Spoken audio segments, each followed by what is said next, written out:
Junior ആർട്ടിസ്റ്റുകൾ മാത്രമല്ല നേരിട്ട ലൈംഗിക അതിക്രമങ്ങൾ തുറന്നു പറയേണ്ടതെന്ന് രഞ്ജിനി ഹരിദാസ്. ലൈംഗിക ചൂഷണത്തിനിരയായ പ്രമുഖ നടിമാർ അതേപ്പറ്റി ഒരക്ഷരം പറയാൻ തയ്യാറാകാത്തത് അവരുടെ കരിയർ അവസാനിക്കുമെന്ന ഭയം കൊണ്ടാണെന്നും രഞ്ജിനി ഹരിദാസ് Q18 പ്രതികരിച്ചു.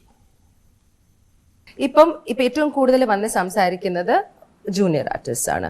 അവർക്ക് നഷ്ടപ്പെടാൻ ഒന്നുമില്ലാത്തത് കൊണ്ടായിരിക്കാം എന്നാണല്ലോ നമ്മളൊക്കെ വിചാരിക്കുന്നത്. അവരുടെ ട്രോമയല്ല, അവരുടെ ട്രോമ അവർ ഇത്രയും നാല് സഹിച്ചു, അവർക്കൊരു ഓപ്പർച്യൂണിറ്റി കിട്ടി, അവർക്ക് ഇങ്ങനത്തെ ഹേമ കമ്മീഷൻ റിപ്പോർട്ട് വന്നപ്പോൾ ഒരു ധൈര്യം വന്നു, അവരുടെ കൂടെ നിൽക്കാൻ മീഡിയ ഉണ്ടാവും എന്നൊന്നും അല്ല നമ്മൾ ആലോചിക്കുന്നത്. നമ്മൾ ആലോചിക്കുന്നത് ആൾക്ക് എന്ത് പോവാൻ, you know. And I feel that's also so sad.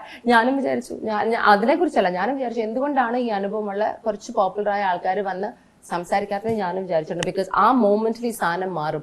ഒരു പക്ഷേ സെൽഫിഷ് ആയതുകൊണ്ടായിരിക്കാം. ഇപ്പൊ രഞ്ജിനി എന്നോട് പറഞ്ഞു അങ്ങനെ ഒരു എക്സ്പീരിയൻസ് ആണെങ്കിൽ രഞ്ജിനി അത് പറഞ്ഞേനെ നേരിട്ട് പറഞ്ഞേനെ. എല്ലാവരും അതാ പറയുന്നത്.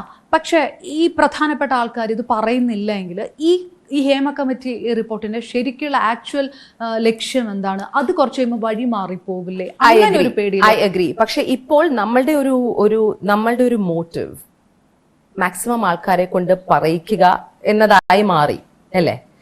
അവിടെയാണ് ഇതിന്റെ രീതി മാറിപ്പോകുന്നത്. ബിക്കോസ് ഇപ്പം ഒരു ഭയങ്കര ഫേമസ് ആയ ഒരു ആർട്ടിസ്റ്റ് ആരെങ്കിലും വിചാരിച്ചോ എക്സ് വന്ന് പറയുന്നു ഇത് ശരിയാണ്, ഞാനും എനിക്കും ഇങ്ങനെ തന്നെ പോകേണ്ടി വന്നു, ഞാനും ഇതൊക്കെ ചെയ്തു വന്നിട്ടാണ് ഞാൻ ഇവിടെ എത്തിയത് എന്ന് പറയുമ്പം സാധനം നിങ്ങൾ അങ്ങോട്ട് കൊണ്ടുപോകും. മീഡിയയുടെ ഒരു രീതിയാണ് അതാ പറഞ്ഞത്. ഞാൻ പറഞ്ഞു തരണ്ടല്ലോ, യു ഫ്രം ദി ഇൻഡസ്ട്രി. ഇവിടെ കുറച്ച് സെൻസേഷനലിസവും കുറച്ച് യുനോ അതൊക്കെയാണ് ഇപ്പം ഉള്ളത്. ചീത്തയാണെന്ന് ഞാൻ പറയുന്നില്ല. ബിക്കോസ് നിങ്ങൾ ഇപ്പൊ ഈയിടെ I so something again online മീഡിയയിൽ മറ്റേ ഗീതാ വിജയൻ എന്ന് പറഞ്ഞൊരു മാം പറഞ്ഞു, മാമിന്റെ കുറച്ച് എക്സ്പീരിയൻസ് പറഞ്ഞു. ആ സമയത്ത് കുറെ സിനിമകൾ ചെയ്തൊരു നടിയാണ്